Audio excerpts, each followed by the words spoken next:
واعبدوا الله ولا تشركوا به شيئا وبالوالدين إحسانا.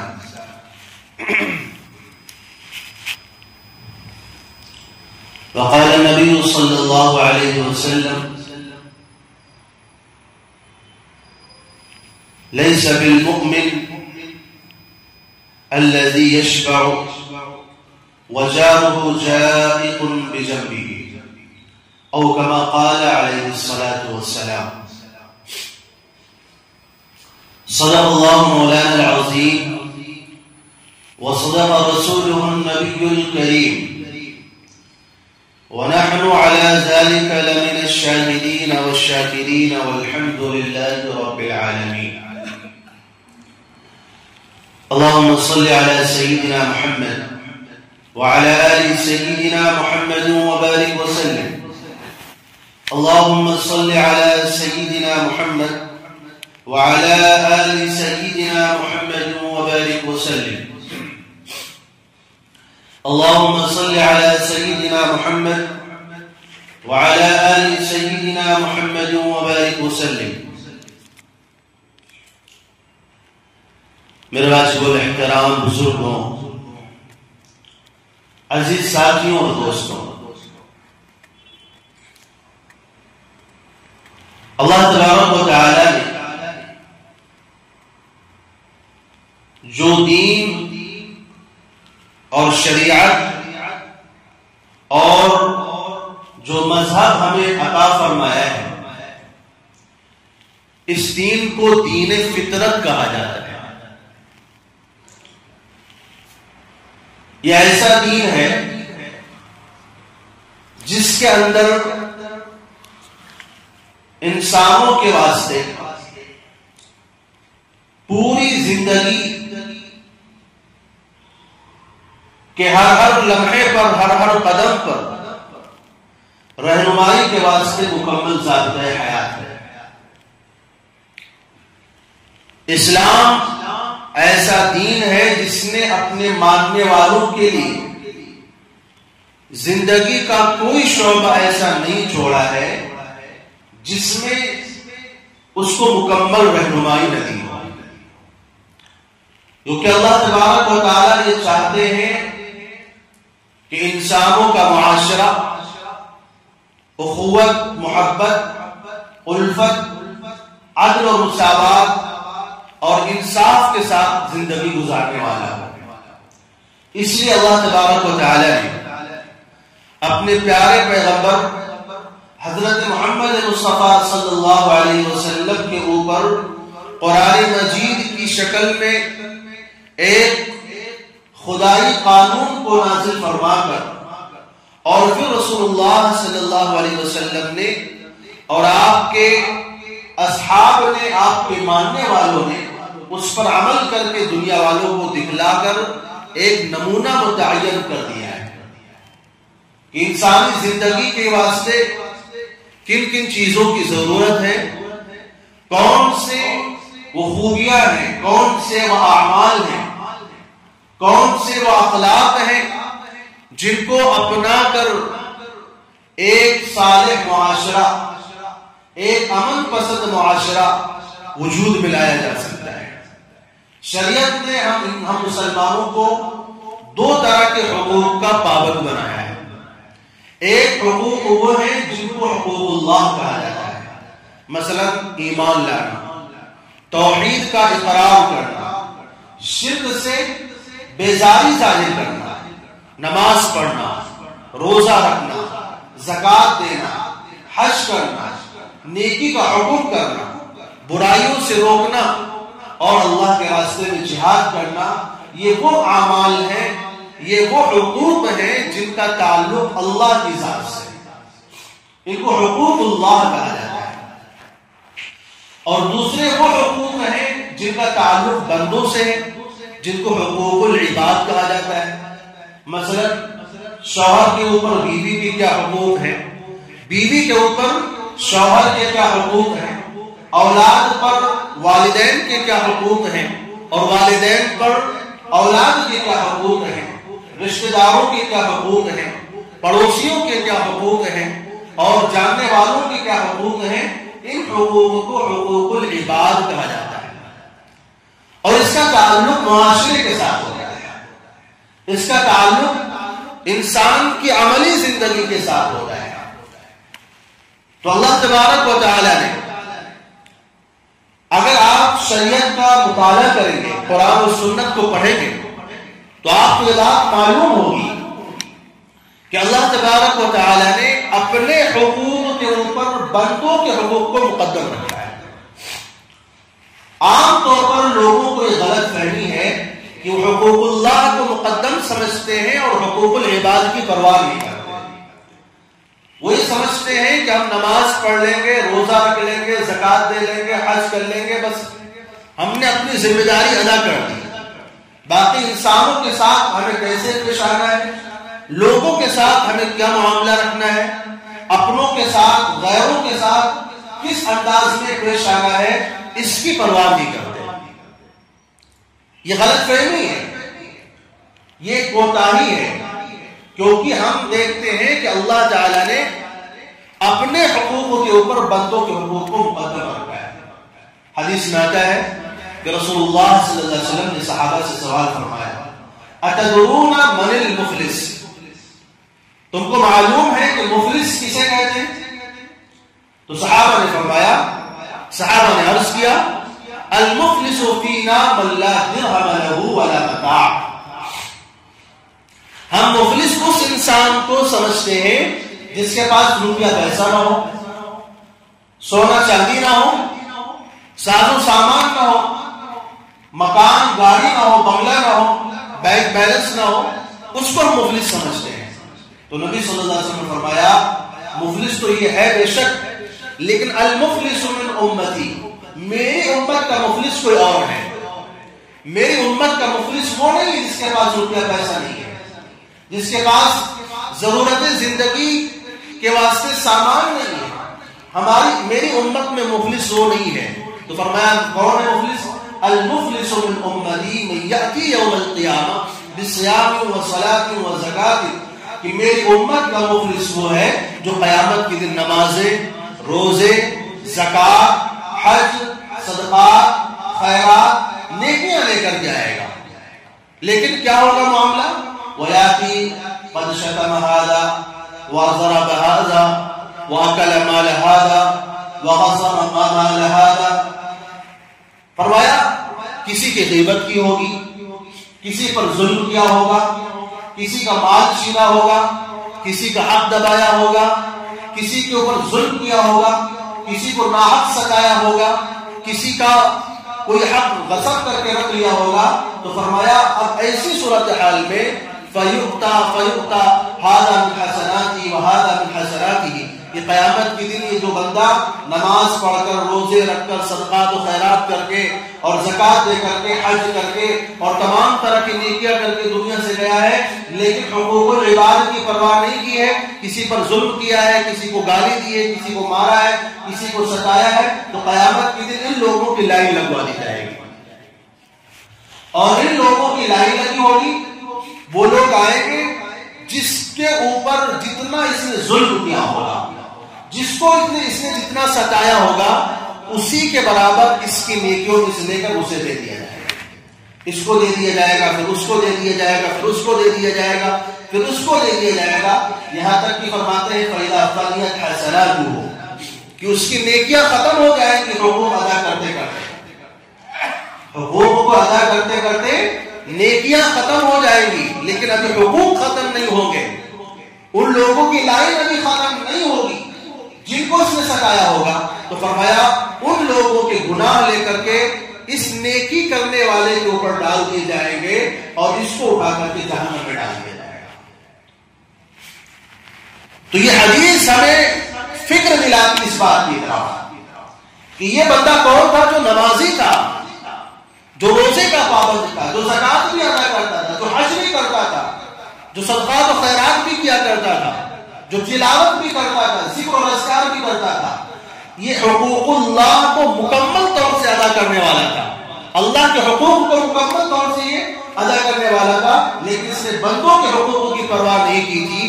بندوں کے ساتھ اس نے اپنا معاملہ، اپنا سلوک برا رکھا تھا، جس کے نتیجے میں کیا ہوا کہ اس کی نیکیاں اس کے کام نہیں آئی، بلکہ بندوں کے ساتھ جو اس کا برا سلوک ہے وہ اس کو جہنم میں لے جانے کا سبب بن گیا ہے۔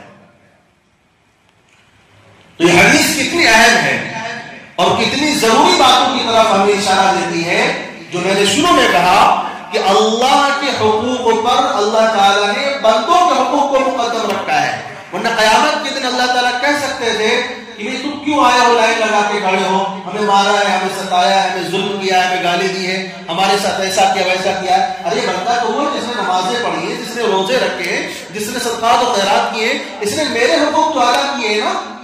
جب میرے حقوق اس نے ادا کیے تمہارے ادا کرے نہ کرے کوئی فرق نہیں پڑتا۔ اللہ تعالیٰ یہ نہیں فرمائیں گے، اللہ تعالیٰ فرمائیں گے اس نے میرے حقوق تو ادا کیے، بندوں کے حقوق ادا نہیں کیے، اس نے جہنم میں جانا ہے۔ تو یہ روایت کیا بتاتی ہے کہ بندوں کے حقوق اللہ کے حقوق سے مقدم ہیں۔ بندوں اگر بندہ اللہ کے حقوق تو ادا کر رہا ہے، بندوں کے حقوق ادا نہیں کر رہا ہے تو جہنم میں جائے گا۔ تو حقوق العباد جن کا تعلق بندوں سے ہوتا ہے، اس کے اندر آپ جانتے ہیں بغیر تلافی کے چھٹکارا نہیں ہے۔ اگر ہم سے کسی کے بارے میں کوتاہی ہو چکی ہے، اگر ہم نے کسی پر ظلم کر رکھا ہے، اگر ہم نے کسی کا حق دبا رکھا ہے، تو پہلے ضروری یہ ہے کہ اس کا حق ادا کیا جائے، اس کے حقوق سے اپنے آپ کو دستبردار کیا جائے، اپنا ذمہ اس کے حقوق سے فارغ کیا جائے، اپنا کندھا خالی کیا جائے، تب اللہ کے دربار میں ہمیں چھٹکارا مل سکتا ہے، مقبولیت مل سکتی ہے۔ ورنہ اللہ تعالیٰ کی ذات تو رحیم و کریم ہے، وہ اپنے حقوق تو بے شک معاف کر سکتا ہے، لیکن بندوں کے حقوق کے بارے میں اس نے معافی کا اعلان نہیں کیا ہے، بلکہ بندوں کے حقوق کے بارے میں اس نے صاف بتایا ہے کہ نمازی ہو کر کے بھی یہ جہنم میں اس کو جانا پڑے گا۔ کیوں؟ روزے دار ہو کر کے بھی جہنم میں جانا پڑے گا۔ کیوں؟ کیونکہ اس نے بندوں کے حقوق ادا کیے۔ تو یہ روایت خود بتاتی ہے کہ اللہ تعالیٰ بندوں کے حقوق معاف نہیں فرمائیں گے، بندوں کے حقوق کو ادا ہی کرنا پڑے گا، اس کی تلافی بغیر اس کی جو ہے ممکن نہیں ہے۔ اللہ تبارک و تعالیٰ نے ہم انسانوں کے اوپر جو انسانوں کے حقوق، مخلوقات کے جو حقوق اللہ نے جو ہمارے اوپر لازم فرمائے ہیں، ان کا ادنا درجہ یہ ہے، سب سے کم درجہ یہ ہے کہ اگر ہم کسی کو فائدہ نہیں پہنچا سکتے، اگر ہم اپنی ذات سے کسی کا بھلا نہیں کر سکتے، کسی کو نفع نہیں پہنچا سکتے، تو اتنا ضرور ہونا چاہیے کہ اپنی ذات سے اس کو تکلیف نہ پہنچائے، اپنی ذات سے ہم کسی کو نقصان نہ پہنچائے، اپنی ذات کو کسی کے لیے مصیبت کا، تکلیف کا، مشقت کا سبب نہ بنائے۔ رسول اللہ صلی اللہ علیہ وسلم نے فرمایا ہے المسلم من سلم المسلمون من لسانه ويده، مسلمان وہ ہوتا ہے کہ جس کی زبان سے اور جس کے ہاتھوں سے دوسرے مسلمان محفوظ رہیں۔ زبان سے محفوظ کس طرح رہیں گے؟ آپ جانتے ہیں کہ اس کو گالی نہ دیں، اس کو ظلم، اس پر اس کو برا بھلا نہ کہیں، اس کی غیبت نہ کرے، اس کو ذلیل نہ کرے، اس کو رسوا نہ کرے، زبانی طور پر اس کو دھمکی نہ دے، اس کو ڈرائے نہ، اس کو دھمکائے نہ۔ یہ زبان سے تکلیف، زبان کی تکلیف سے محفوظ رہنا ہے۔ اور ہاتھوں کی تکلیف سے محفوظ رہنے کا مطلب کیا ہے؟ کہ اس کو مارے نہ، ناحق اس سے کوئی اس کا کوئی حق نہ چھینے، اس کا کوئی مال نہ چھینے، اس کی زمین ہڑپ نہ کرے، اس کی کوئی محبوب چیز سے یہ محروم نہ کر دے، ایسی چیز جس کا یہ حقدار تھا اس حق سے اس کو محروم نہ کر دے، یہ ہاتھوں کی تکلیف سے بچنا ہے۔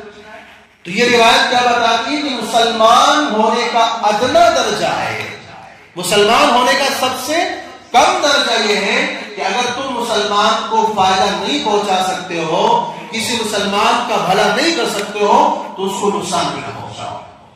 تمہارے ہاتھ سے بھی اور تمہاری زبان سے بھی دوسرے مسلمان محفوظ رہیں، ان کی عزتوں پر حملے نہ کرو، ان کی پوشیدہ چیزوں کے پیچھے مت جاؤ کہ وہ رات کی تنہائی میں کمرے کے اکیلے پن میں کیا کر رہا تھا اور فلاں جگہ پر وہ کیا کر رہا تھا، اس کے پیچھے مت پڑو۔ اس کا معاملہ اس کے اللہ کے حوالے چھوڑ دو، تم اس کے حساب لینے والے نہیں ہو، اس کا حساب لینے والا اس کا رب موجود ہے، وہ اس سے حساب لینے والا ہے۔ اللہ تعالیٰ نے اپنے پیغمبر کو حکم فرمایا لست علیہم بالمسیطر، آپ ان پر مسلط نہیں ہیں، آپ کا کام ہے اپنی ڈیوٹی انجام دیں. آپ ان پر مسلط نہیں کہ زبردستی آپ ڈنڈے کے زور سے ان کو قلبے میں داخل کریں گے، ایمان میں داخل کریں گے. تو اللہ تعالیٰ نے پیغمبر کو بھی مسلط نہیں فرمایا، تو پھر ہم اور آپ کون ہوتے؟ تو یہ ادنا درجہ ہے حقوق العباد کا. اس سے اوپر کا درجہ کیا ہے؟ کہ اس سے اوپر کا درجہ یہ ہے کہ رسول اللہ صلی اللہ علیہ وسلم نے فرمایا کہ لا یؤمن احدکم حتی یحب لاخیہ ما یحب لنفسہ. یہ فرمایا تم میں سے کوئی آدمی اس وقت تک مسلمان نہیں ہو سکتا جب تک اپنے بھائی کے لیے بھی وہی چیز پسند نہ کرے جو اپنے لیے پسند کرتا ہے. جو خیر، جو بھلائی، جو نعمت، جو سکون، جو آسائش، جو راحت اپنے لیے پسند کرتے ہو اپنے بھائی کے لیے وہی پسند کرو کہ جو نعمت مجھے ملی ہے کاش اس کو بھی مل جائے. جس خوشحالی میں اور جس آسائش میں زندگی گزار رہا ہوں، میرا فلاں بھائی غربت کی حالت میں ہے، تنگی کی حالت میں ہے، پریشانی کی حالت میں ہے، بیماریوں میں جوجھ مبتلا ہے، حالات سے دو چار ہے، تو جو خوشی مجھے حاصل ہے کم سے کم اس کو بھی حاصل ہو جائے. تو یہ اس سے اوپر کا درجہ ہے. یہ حسن سلوک کا اس سے اوپر کا درجہ ہے. پہلا درجہ کیا تھا کہ بھلا نہیں کر سکتے تو نقصان بھی نہ پہنچاؤ. لیکن دوسرا درجہ کیا ہے کہ آپ اپنی ذات کے لیے جو بات پسند کرتے ہیں وہی چیز اپنے بھائی کے لیے پسند کریں. اور اس سے بھی اوپر کا درجہ وہ ہے جو قرآن مجید میں اللہ تعالیٰ نے فرمایا کہ وَيُؤْثِرُونَ عَلَىٰ أَنفُسِهِمْ وَلَوْ كَانَ بِهِمْ خَصَاصَةٌ. اللہ تعالیٰ نے مدینے والوں کی تعریف فرمائی.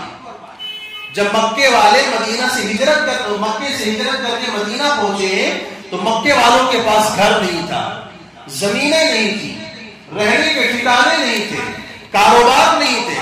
تو مدینے والوں نے کیا کیا؟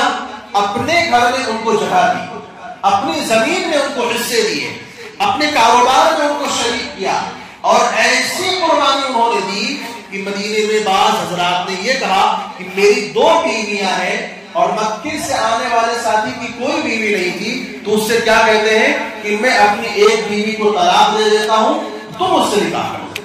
اتنی بڑی انہوں نے قربانیاں پیش کی. تو قرآن نے ان کی تعریف فرمائی وَيُؤْثِرُونَ عَلَىٰ أَنفُسِهِمْ وَلَوْ كَانَ بِهِمْ خَصَاصَةٌ. خود کو تو تکلیف میں ڈال لیتے ہیں لیکن اپنی ذات کے اوپر ہی دوسروں کو ترجیح دیتے ہیں.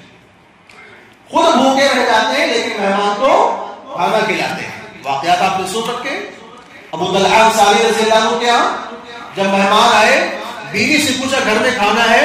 تو فرمایا ہاں اتنا ہے کہ بچے کھا سکتے ہیں. کہا بچوں کو بہلا کر سلا دو، ہمارے پاس رسول اللہ صلی اللہ علیہ وسلم کا ایک مہمان آیا ہوا ہے اور میں نے اس کی مہمان نوازی کی ذمہ داری لی ہے، لہذا بچوں کو تو بہلا کر سلا دو اور پھر ہم مہمان کے ساتھ کھانے کے لیے بیٹھ جائیں گے. اور جب مہمان کھانا شروع کر دے تو چراغ کی بتی کو درست کرنے کے بہانے چراغ کو بجھا دینا، اور مہمان یہ سمجھے گا ہم جھوٹ موٹ کا ہاتھ اور منہ چلاتے رہیں گے، مہمان سمجھے گا کہ ہم اس کے ساتھ کھانا کھا رہے ہیں لیکن مہمان اطمینان سے کھانا کھا لے گا. انہوں نے یہی عمل کیا.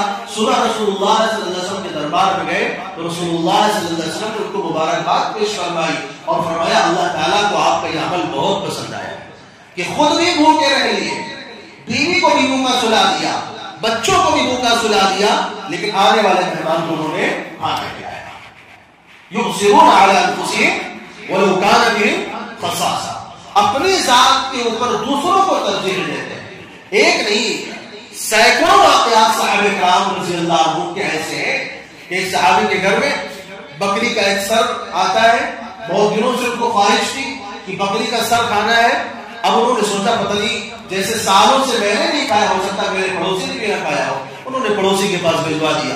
اب جب ان کے گھر پہنچ گئے انہوں نے سوچ کر کے تیسرے کے گھر بھجوا دیا. ہوتے ہوتے ہوتے ہوتے گھوم کر کے پھر واپس انہی کے گھر میں وہ چیز آ جاتی ہے واپس. ہر ایک اپنے پڑوسی کے بارے میں یہ سوچ رہا ہے کہ میں نے نہیں کھایا تو ایسے اس نے بھی نہیں کھایا ہے، چلو میں اپنے آپ کو برداشت کر لیتا ہوں، اپنی خواہش کو دبا لیتا ہوں اور اپنے پڑوسی کو کھلا لیتا ہوں. تو جب انہوں نے اس طرح کے کارنامے انجام دیے، قرآن نے ان کی تعریف فرمائی کہ یؤثرون علی انفسہم ولو کان بہم خصاصہ. یہ لوگ خود بھوکمری میں ہوتے ہوئے، خود محتاجگی میں ہوتے ہوئے، خود ضرورت کو محسوس کرتے ہوئے اپنی ذات پر یہ دوسروں کو ترجیح دیتے ہیں. تو یہ حقوق العباد کی اور حسن سلوک کا سب سے بہترین درجہ ہے، سب سے اونچا درجہ ہے، یہ سب سے اعلیٰ درجہ ہے۔ قرآن مجید میں اللہ تبارک و تعالیٰ نے پڑوسیوں کے 3 درجات بیان فرمائے۔ قرآن اللہ تعالیٰ فرماتے ہیں وَاعْبُدُوا اللَّهَ وَلَا تُشْرِكُوا بِهِ شَيْئًا وَبِالْوَالِدَيْنِ إِحْسَانًا، اللہ کی عبادت کرو اور فرمایا اللہ کے ساتھ کسی کو شریک نہ ٹھہراؤ اور والدین کے ساتھ اچھا سلوک کرو۔ اس کے بعد اللہ تعالیٰ فرماتے ہیں وَالْجَارِ ذِي الْقُرْبَى وَالْجَارِ الْجُنُبِ وَصَاحِبِ بِالْجَنبِ، پڑوسیوں کی 3 درجات اللہ تعالیٰ نے اس آیت میں بیان فرمائے۔ فرمایا قریب کے پڑوسی کے ساتھ، دور کے پڑوسی کے ساتھ اور وقتی پڑوسی کے ساتھ اچھا سلوک کرو۔ اب قریب کا پڑوسی کون ہوتا ہے، دور کا پڑوسی کون ہوتا ہے، عارضی اور وقتی پڑوسی کون ہوتا ہے، اس کے بارے میں مفسرین کے الگ الگ اقوال ہیں۔ مفسرین کا ایک گروہ کہتا ہے کہ قریب کے پڑوسی سے مراد وہ پڑوسی ہے جو رشتہ دار ہو، کیونکہ اس کے 2 حقوق ہو گئے، ایک تو پڑوس ہونے کا حق ہے، دوسرا رشتہ دار ہونے کا حق ہے۔ اور دور کے پڑوسی سے مراد وہ پڑوسی ہے جو پڑوسی تو ہو لیکن رشتہ دار نہ ہو۔ مفسرین کا دوسرا گروہ کہتا ہے کہ قریب کے پڑوسی سے مراد وہ پڑوسی ہے جس کا مکان قریب ہو، جس کا دروازہ آپ کے دروازے کے قریب ہو، اور دور کے پڑوسی سے مراد وہ پڑوسی ہے جس کا دروازہ آپ کے دروازے سے دور ہو۔ مفسرین کا تیسرا گروہ فرماتا ہے، کہتے ہیں کہ قریب کے پڑوسی سے مراد مسلمان پڑوسی ہے اور دور کے پڑوسی سے مراد غیر مسلم پڑوسی ہے۔ گویا کہ قرآن مجید کی اس آیت میں پڑوسی مسلمان ہو یا غیر مسلم ہو، رشتہ دار ہو یا غیر رشتہ دار ہو، اس کا دروازہ قریب ہو یا دور ہو، ہر طرح کے پڑوسی کے ساتھ اچھا سلوک کرنے کا حکم فرمایا ہے کہ کسی بھی طرح کا پڑوسی ہو اس کے ساتھ اچھا سلوک کرو، اس کے لیے پریشانی کا سبب نہ بنو، اس کے لیے تکلیف کا سبب نہ بنو، کوئی ایسا عمل نہ کرو، کوئی ایسا کام نہ کرو جو اپنے پڑوسی کے لیے مصیبت اور پریشانی کا سبب بن جائے۔ اور تیسرا پڑوسی کون ہے؟ فرمایا وصاحب بالجنب، پہلو کا پڑوسی۔ یہ پہلو کا پڑوسی کون ہوتا ہے؟ اس کو کہتے ہیں عارضی پڑوسی، جو وقتی طور پر ساتھ ہو گیا ہو۔ مثلا آپ کوئی سفر میں جا رہے ہیں، اب سفر میں کچھ لوگ آپ کے ساتھ ہو گئے یا آپ کے ساتھ تو نہیں تھے، لیکن اگر آپ بس کا سفر کر رہے ہیں تو بس میں سیٹ کے قریب بیٹھا ہوا ہے، ریل کا سفر کر رہے ہیں تو آپ کے آس پاس جو سیٹوں پر جو لوگ بیٹھے ہوئے ہیں، یا تو اور ہوائی جہاز کا سفر کر رہے ہیں تو وہاں پر جو قریب میں بیٹھے ہوئے ہیں، تو ان کو کہتے ہیں وقتی پڑوسی، عارضی پڑوسی۔ ان کو کہتے ہیں صاحب بالجنب، جو وقتی طور پر جو ہمیشہ کا ساتھ جس کا نہ وقتی طور پر اس کا ساتھ ہو گیا ہو۔ مثلا آپ کسی مجلس میں گئے، اب مجلس میں بیٹھے ہوئے ہیں تو آس پاس جو لوگ بیٹھے ہوئے وہ کیا ہے؟ صاحب بالجنب ہے، قریب جو ہے وقتی پڑوسی ہے۔ اسی طرح آپ کہیں پر پروگرام میں گئے ہیں یا کہیں چوراہے پر گئے ہیں، کسی بھی جگہ پر آپ جا رہے ہیں تو جو آپ کے آس پاس ہیں، آپ گاڑی سے جا رہے ہیں تو جو گاڑیاں آپ کے آس پاس وہ کیا ہے؟ صاحب بالجنب ہے۔ اللہ تعالیٰ فرماتے ہیں جیسے قریب کے پڑوسی کے ساتھ اچھا سلوک کرنا ہے، دور کے پڑوسی کے ساتھ اچھا سلوک کرنا ہے، ایسے ہی عارضی اور وقتی پڑوسی کے ساتھ بھی اچھا سلوک کرنا ہے۔ شیخ الاسلام حضرت مولانا مفتی تقی عثمانی صاحب دامت برکاتہ فرماتے ہیں، اس آیت کی روشنی میں فرماتے ہیں انسان کو قدم قدم پر، لمحے لمحے پر دوسرے انسانوں سے سابقہ ہوتا ہے، دوسرے انسانوں کے ساتھ ملنا جلنا ہوتا ہے، لیکن یہ 2 طرح کے لوگ ہوتے ہیں۔ ایک وہ ہوتے ہیں جن کے ساتھ یہ ملنا جلنا اٹھنا بیٹھنا دائمی ہوتا ہے، جیسے جن کا گھر آپ کے گھر کے پاس ہے، جو آپ کے ساتھ رہتے ہیں، آپ کے رشتے دار ہیں، تو ان کے ساتھ ملنا جلنا اٹھنا بیٹھنا تو یہ ہمیشہ کا ہوتا ہے، پوری زندگی کا ہے، جب تک زندگی رہے گی، جب تک آپ وہاں پر ٹھہریں گے تب تک یہ معاملہ رہے گا۔ اور فرمایا دوسرے قسم کے وہ لوگ ہیں جن کے ساتھ ملنا جلنا اٹھنا بیٹھنا وقتی اور عارضی ہوا کرتا، جو میں نے مثالوں سے بھی سمجھایا کہ آپ کہیں ٹرین میں جا رہے ہیں کہ بس میں جا رہے ہیں یا کہیں آپ چوراہے پہ گئے یا کسی مجلس میں گئے ہیں، کسی محفل میں شامل ہوئے، کسی دعوت میں شامل ہوئے ہیں، تو وہاں پر جن لوگوں کے ساتھ آپ کا سامنا ہوتا ہے، جن لوگوں کے پاس اٹھنا بیٹھنا ہوتا ہے، وہ کیا ہے؟ وقتی پڑوسی ہیں، اسلام فرماتے ہیں کہ انسان پہلے قسم کے پڑوسیوں کا تو کچھ خیال کر لیتا ہے. کیوں؟ اگر ان کے ساتھ برا سلوک کرے گا تو بدنامی ہوگی, لوگوں میں چرچا ہوگا یہ فلاں کے ساتھ اچھا سلوک نہیں کر رہا, فلاں کے ساتھ اچھا سلوک نہیں کر رہا. لیکن جو دوسرے قسم کا جو پڑوسی ہوتا ہے اس کا انسان لحاظ نہیں کرتا, کیونکہ اس کو معلوم ہے کہ اس کا اور میرا ساتھ یہ وقتی ہے, ہو سکتا ساری زندگی ملاقات نہ ہو اس کے بعد کبھی. مثلا آپ ٹرین پہ گئے یا ہوائی جہاز پہ گئے تو جو لوگ آپ کے پاس اٹھ رہے بیٹھ رہے ان کا جو ساتھ ہے وہ وقتی ہے, ہو سکتا ہے زندگی میں کبھی ملاقات ہو جائے یا ہو سکتا کبھی بھی نہ ہو. تو ان لوگوں کا وہ لحاظ نہیں کرتا, جس کا نتیجہ کیا ہوتا ہے, ایک دوسرے کے لیے تکلیف کا سبب بن جاتا ہے, ایک دوسرے کے لیے پریشانی کا سبب بن جاتا ہے, دھکا مکی کا سبب بن جاتا ہے, لڑائی جھگڑے کا سبب بن جاتا ہے. کیونکہ انسان یہ سمجھتا ہے کہ اس کے ساتھ میری اب دوبارہ ملاقات نہیں ہونے والی ہے, اگر میں اس کے ساتھ کچھ برا بھی کر دوں, اس کو میں تکلیف بھی پہنچا دوں, اس کے ساتھ میں کچھ غلط بھی کر دوں تو میری کوئی بدنامی نہیں ہوگی. یہ جب مجھے جانتا نہیں تو کس سے شکایت لگانے کے لیے جائے گا, کس نے میرے ساتھ برا سلوک کیا ہے. اس نے اس قسم کے پڑوسی کے ساتھ انسان کیا کرتا ہے, برا سلوک کرتا ہے.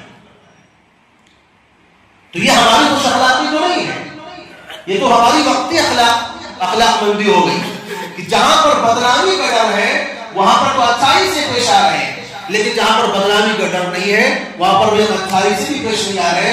قرآن مجید نے بڑی باریکی کے ساتھ تینوں قسم کے پڑوسیوں کے ساتھ اچھا سلوک کرنے کا حکم دیا ہے. قرآن نے یہ نہیں کہا ہے کہ جہاں پر تمہیں بدنامی کا ڈر وہاں اچھائی سے پیش آؤ, جہاں پر بدنامی کا ڈر نہیں وہاں پر جیسے چاہو پیش آؤ. قرآن کہتا ہے وہاں پر بھی تم اچھائی کے ساتھ پیش آؤ, وہاں پر بھی حسن سلوک کا معاملہ کرو.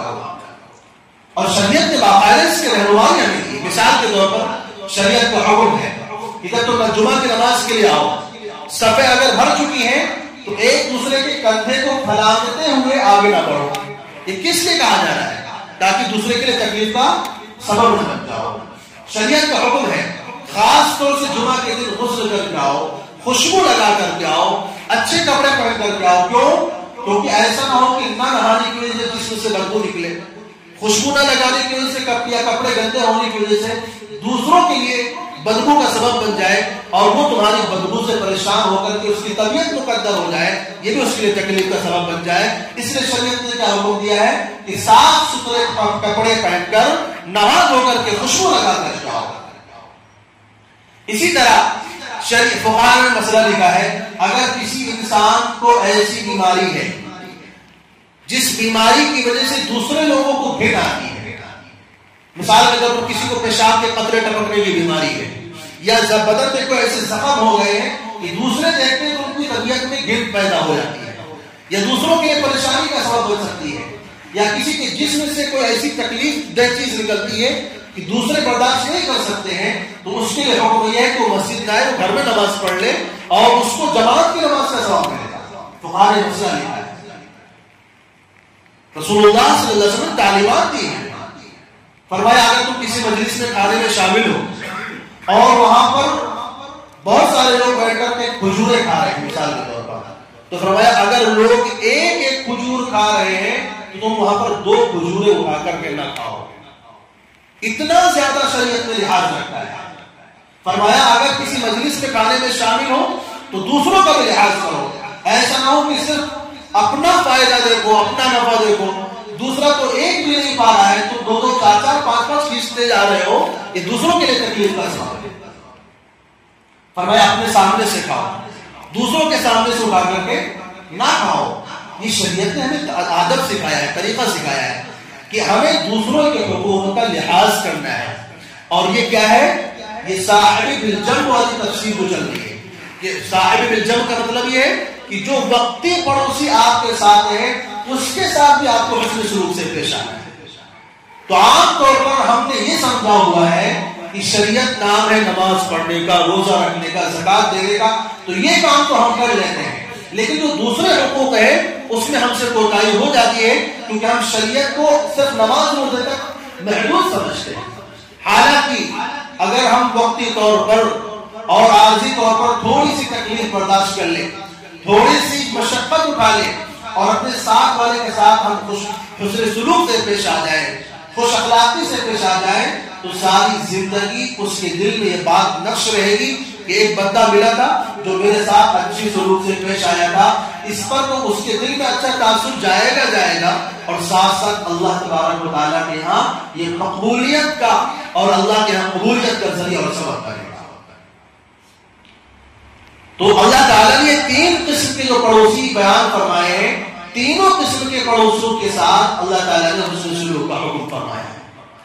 اسی طرح اگر ہم رسول اللہ صلی اللہ علیہ وسلم کے احادیث کے بارے میں غور کرتے ہیں، احادیث کو ہم پڑھتے ہیں تو پتہ چلتا ہے کہ رسول اللہ صلی اللہ علیہ وسلم نے پڑوسیوں کے حقوق کے بارے میں بہت زیادہ تاکید فرمائی ہے۔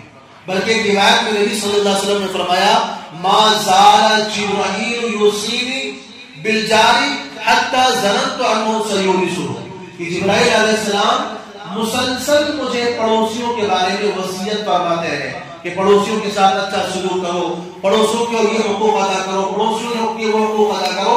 نبی صلی اللہ علیہ وسلم فرماتے ہیں اتنی زیادہ انہوں نے تاکید فرمائی کہ مجھے یہ لگنے لگا کہ شاید اس کو میراث میں بھی حق دلا دیں، اتنا زیادہ حق ہے، اتنی زیادہ تاکید ہے اللہ تعالیٰ کی نظر میں۔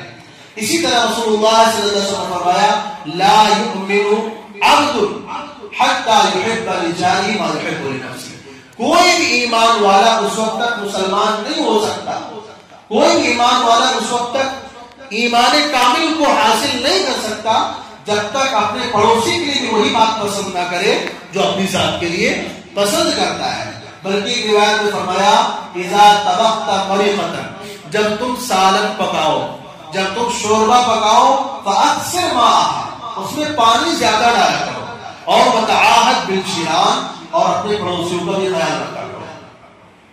یعنی سالن پکاؤ تو نبی صلی اللہ علیہ وسلم یہ نہیں فرما رہے کہ تمہارا دل گوارا نہیں کرو اس کے باوجود اس کو دو، کہ اگر گوشت دینے کا دل نہیں چاہ رہا تو کم سے کم شوربہ ہی اس کو پہنچا دو، یہاں تک اس کے حقوق کا خیال رکھو کہ گوشت نہیں دینے کو دل چاہ رہا ہے تو کم سے کم اس کو شوربہ ہی دے دو، شوربہ ہی کی لذت اس کو مل جائے گی۔ اور اسی طرح ایک روایت میں فرمایا کہ نبی صلی اللہ علیہ وسلم کے پاس کچھ لوگوں نے ایک عورت کا ذکر کیا کہ ان فلانۃ یذکر من کثرۃ صیامها وصلاتها وزکاتها، ایک عورت ہے جو بہت زیادہ نمازوں کی پابند ہے، بہت زیادہ روزوں کی پابند ہے، بہت زیادہ تلاوت کی پابند ہے، صدقات و خیرات بھی کرتی ہے، ہر طرح کی نیکی کا کام کرتی ہے، غیر انہا تؤذی جارہا، لیکن وہ اپنے پڑوسیوں کو تکلیفیں پہنچاتی ہے، نمازوں کی بھی پابند ہے، روزوں کی بھی پابند ہے، تلاوت بھی کرتی ہے، نیکی کے سارے کام کرتی ہے۔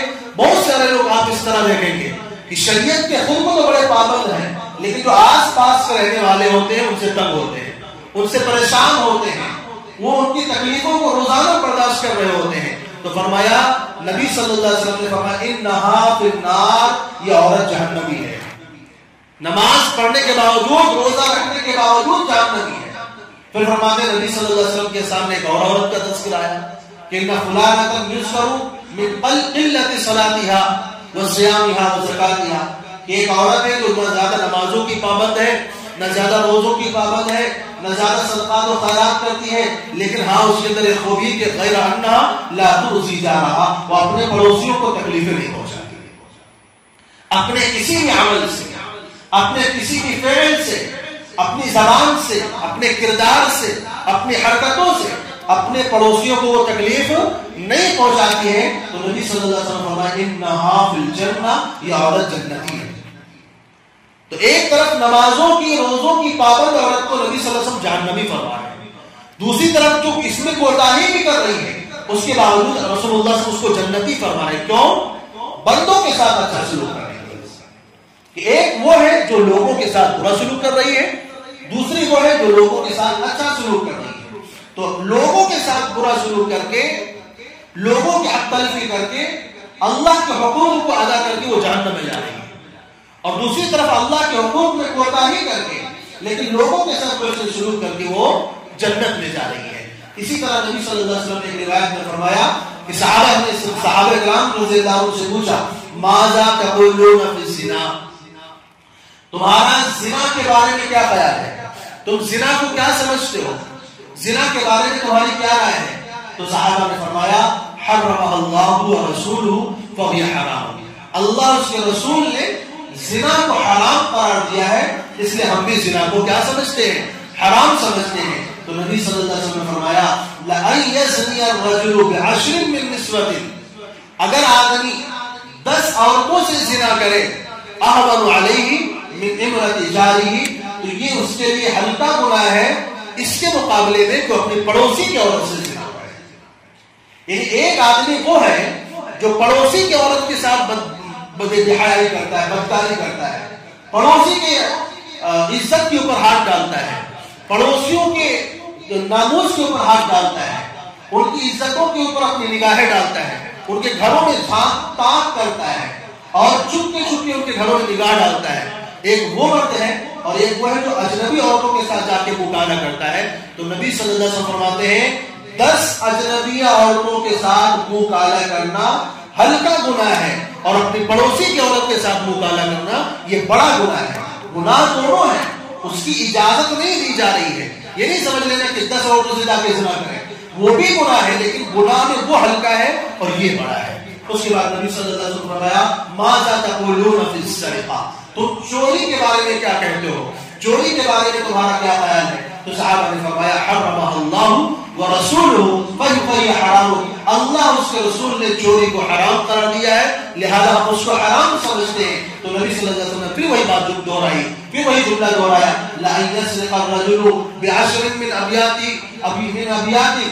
أَهْوَنُ عَلَيْهِ من أن يسرق من بیت جارہ، فرمایا انسان 10 گھروں میں جا کر چوری کر لے، 10 لوگوں کے گھر میں جا کر چوری کرے، وہ ہلکا گناہ ہے اس کے مقابلے میں اپنے پڑوسی کے گھر میں جا کے چوری کرے۔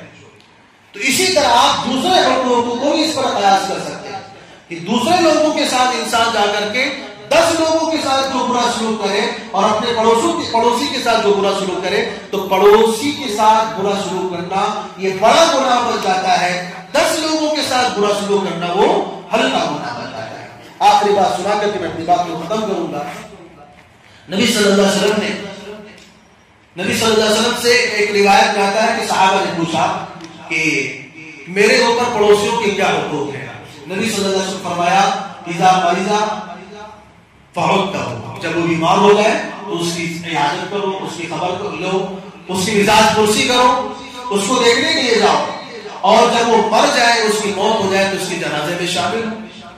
اگر اس کو کوئی خوشی ملے تو اس کی خوشی میں جا کر کے اس کو مبارکبادی پیش کرو، اگر کوئی اس کو غم آئے تو اس کے غم میں جا کر کے تم تعزیت پیش کرو، اس کو دلاسا دو، اس کے بوجھ کو ہلکا کرو۔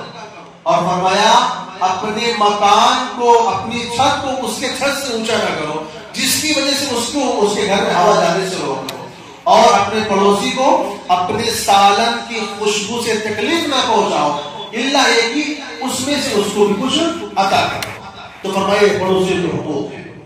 اور اس کے بعد ایک روایت میں فرمایا کہ پڑوسی کے ساتھ، چاہے وہ قریب کا پڑوسی ہو، تینوں قسم کے پڑوسی یاد رکھنا، کہ چاہے وہ سفر کا پڑوسی ہے، وقتی طور پر کہیں پر آپ کے ساتھ مل گیا ہے، بیٹھ گیا ہے، یا وہ دائمی طور پر آپ کے ساتھ رہتا ہے، وہ رشتہ دار ہے کہ غیر رشتہ دار ہے، وہ ایمان والا ہے کہ غیر ایمان والا ہے، نبی صلی اللہ علیہ وسلم فرماتے ہیں جب تم میں سے کسی کا انتقال ہو جائے، کسی کی موت واقع ہو جائے، فَتَشْهَدُ لَهُ أَرْبَعَةٌ مِّنْ أَبْيَاتِ جَارِهِ، اور اس کے پڑوسیوں میں سے 4 گھر والے اس بات کی گواہی دے دے کہ یہ بندہ اچھا تھا، یہ بڑا نیک تھا، اس کے اخلاق اچھے تھے، یہ ہمیں ستاتا نہیں تھا، ہمیں پریشان نہیں کرتا تھا، ہمیں تکلیفیں نہیں پہنچاتا تھا۔